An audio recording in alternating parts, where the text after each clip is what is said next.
So hello guys, स्वागत आहे माझ्या मिनी व्लॉगमध्ये.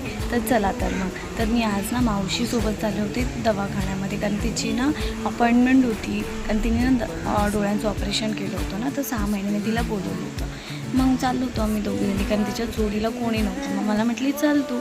मग निघाले आम्ही, मग ट्रेन पकडली आणि गेलो. तर हे बघा, हे हॉस्पिटल आहे आणि रिसेप्शन एरिया आहे. आणि बघा कृष्णाची किती सुंदर मूर्ती आहे इथे.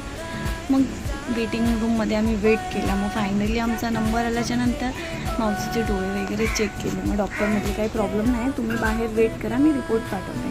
मग वेट करूच तर मावशीला झोप लागली होती. मग रिपोर्ट घेऊन आम्ही मस्त जेवणाला गेलो. मावशीचा उपवास असल्यामुळे मावशीने दहीत खाल्ली आणि जेवण करून निघालो. तर हे बघा, इथे लिफ्ट येऊस्तोवर आम्ही बाहेरचा नजारा बघत बसलो होतो. मावशी बोलली बघ मी इथे राहत होते आणि आता किती सगळं बदली झालेलं आहे. मग काय मावशीला रिक्षा पकडून दिली. मग रिक्षामध्ये ती बसली. तिला म्हटलं मी बसने जाते, तू रिक्षाने जा. मग